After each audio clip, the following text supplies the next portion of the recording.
마사지숍 업주와 종업원을 흉기로 위협하고 황금 8,000원 등을 빼앗은 50대 강도가 징역 10년을 선고받았습니다. 이 징역 10년이라는 형량이 결정된 이유가 궁금하실 텐데요. 관련 내용 마찬가지로 짚어보도록 하겠습니다. 마사지숍에서는 어떤 일들이 있었는가? 곽대균 교수님, 어떤 일이 있었습니까? 지난 1월 5일에 있었던 일입니다. 광주 지역에서 마사지 샵에 이제 들어가서 주인과 이제 종업원들에 대해서 흉기로 협박을 하고, 예. 그리고 뭐 휴대전화라든지 현금이나 신분증 뭐 이런 것들을 이제 빼앗았는데요. 사실 예. 현금 피해 액수는 8,000원이니까 그렇게 많지 않다고 할 수 있습니다.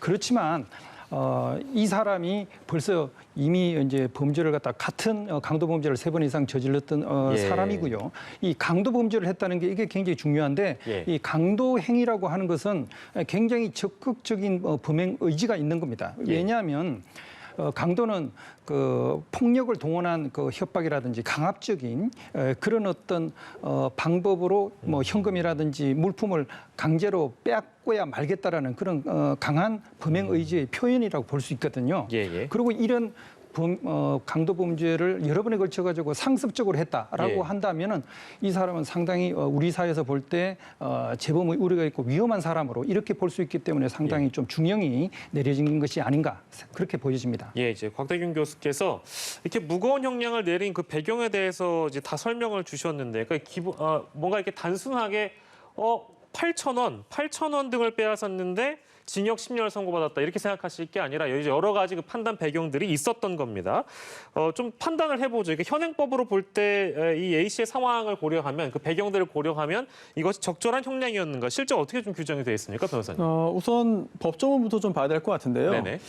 일단 강도입니다. 네. 강도인데 이 형법에 누범 규정이 있어요. 예. 누범은 이제 가중처벌하게 돼 있습니다. 형법 35조인데 이제 금고 이상의 형을 받고 그 집행 종료나 면제 후에 그 3년 내에 금고에 금고 이상의 그 해당하는 죄를 범하면 누범이고요. 예. 이 누범에 대해서는 그 형의 장기의 2배까지 가중합니다. 그런데 이건 일반적인 규정이고요. 예. 이 사건에서는 이 일반적인 규정이 적용된 게 아니라 특별한 규정이 적용됐습니다. 네.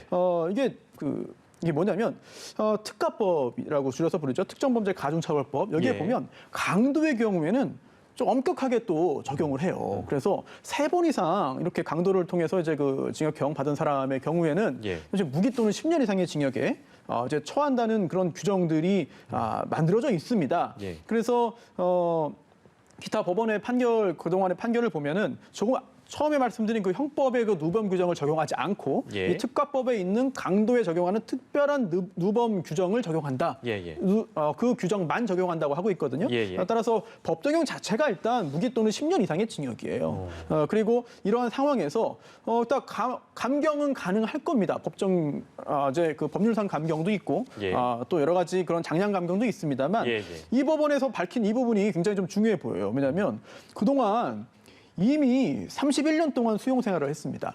게다가 이게 피해자를 결박하고 위협한 다음에 금품 뺏었고 이게 출소 뒤에 경제적 압박감을 느끼니까 이제 별다른 죄의식 없이 이 강도 범행을 반복한 것이다. 이런 걸 볼 때 누범 기간 중에 자숙하지 않았다는 점, 이거는 그 엄벌이 필요하다고 양형 이유를 밝혔습니다. 네, 그래서 징역 10년이라는 형량이 결정된 것이다. 요 설명까지 해드렸습니다. 오늘은 4가지 사건을 두 분과 함께 나눠봤습니다. 오늘의 사건 큐브는 손수호 변호사, 곽대경 동국대 경찰사법대학 교수와 함께했습니다. 두 분 고맙습니다. 네, 고맙습니다.